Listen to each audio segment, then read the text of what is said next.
Good morning. My name's Chad Mance. I'm the lawyer for the family and the estate of Shawntray Grant. Shawntray Grant was killed, unfortunately, by unknown gunmen some time ago. It will have been 6 months as of a few days ago since the date of his death. If you guys don't know, Shawntray Grant was a well-known community activist. He was an anti-violence advocate, and he devoted his life to prevent unnecessary violence. We have recently filed a notice of lawsuit with the city of Savannah, basically alleging that there is reason to believe that his death was preventable with respect to no security measures or inadequate security measures having been taken at the time of his death. The purpose of this press conference is to answer any questions in connection with that and to clarify any propositions that might be floating out there about what happened to him, about the nature of what's going on, about what we can expect in the future, and more importantly and primarily to make sure that Shawtray's death does not go in vain, and to make sure that the pursuit of justice for Shawntray Grant and his family continues, and that people with knowledge and information about the gunman can come forward. So at this time, we'll answer any questions that the press might have about the nature of what has happened and about what we can expect to see moving forward. What were some of those security measures you think could have been placed? We can't get too much into that. Those measures are actually on the ante-litem notice that's out there. We know that there could have been a greater security presence on the premises. We know that there could have been more cameras on the premises, for example. We know that there could have been more adequate notices given to the residents on the premises. And bear in mind that where this happened, it was a notorious area. Everybody knows about Hitch Village or the old Hitch Village. The name kind of precedes itself. And this was really a part, this being the redevelopment of the old Hitch Village, as we understand it, was a part of a larger effort to try to rehabilitate the property and the residents and try to remedy crime. But unfortunately, we've seen that Shawntray passed away as a result of some things that probably could have been better on the premises.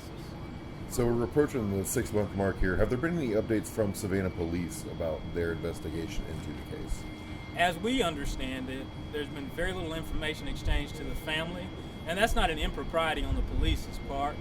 As we understand it, nobody wants to really come forward about what happened out of fear of reprisal and other things.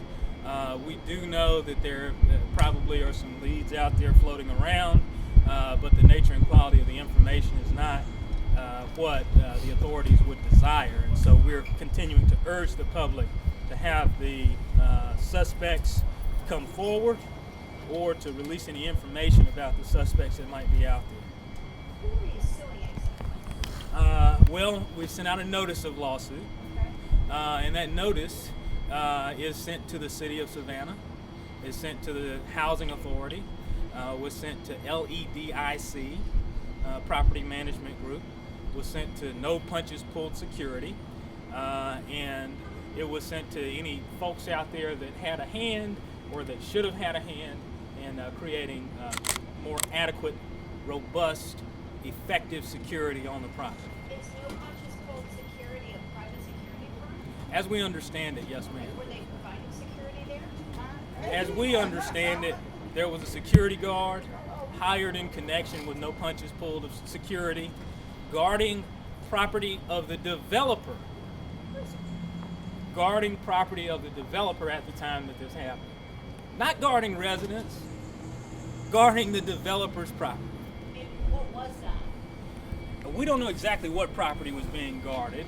We just know, based on a limited investigation, that the security guard claims to have been stationed near the developer's property and claims to have actually heard gunshots on, at, or near the time of Shawtray's death. And we know that when posed the question, why didn't you do anything, he says, well, I hear gunshots all the time. And the natural inference of that is we hear gunshots, therefore it's normal, therefore I should do nothing because there's no aberrant conduct that's taking place on the property. So that's probably one of the more disturbing things that we've discovered during the course of this. Is this, why the housing authority? Is this a housing authority property or is it? It is housing authority property as we understand it. It's a part of a larger redevelopment scheme of the housing authority. And the housing authority, as we understand it, had a connection with several other entities that took a part in this. It was just a massive choice sort of initiative that they had to change the property, to make it livable and inhabitable and safe and welcoming and totally transform the nature of what it had been. So we do think that the housing authority does have a hand in what happened in some way or the other, So hence the notices. But it's like a redevelopment project, maybe it's like housing authority land and then the private developers running the complex. That's our understanding. Okay, so that's why the city, housing authority, and the private developers. Yes, ma'am. Okay, so you filed a notice, are you suing or not? This is where we are. We still have a lot of investigation to do because we haven't found the gunman. And the gunmen are a big part of the theories that could emerge in this case. And while we have significant factual evidence to substantiate our notice, we still have to do some additional investigation before we announce a lawsuit. But this is the first step. This is the like first an step. intent to sue. And this is a statutory constitutional requirement. So every city has due process rights. You can't just sue a city, for example, without giving it notice of the allegations against it. So could the suing go through, the lawsuit go through, if there is no arrest in the case, It could very well, yes. based on evidence that you guys have collected yourselves? Based on evidence that we have, it could very well go forward. This is sort of the first time that I've read anything about what happened leading up to his death. Is in this anti-lighter notice. Kind of, can you speak to that at all? It's pretty scary sounding. Well, the notice is the notice, and we kind of stand by the notice. We do not want to interfere with an ongoing investigation, obviously, that the district attorney and authorities are conducting. The very essence of the notice is that basically gunmen should not be allowed to be comfortable committing a murder on private property.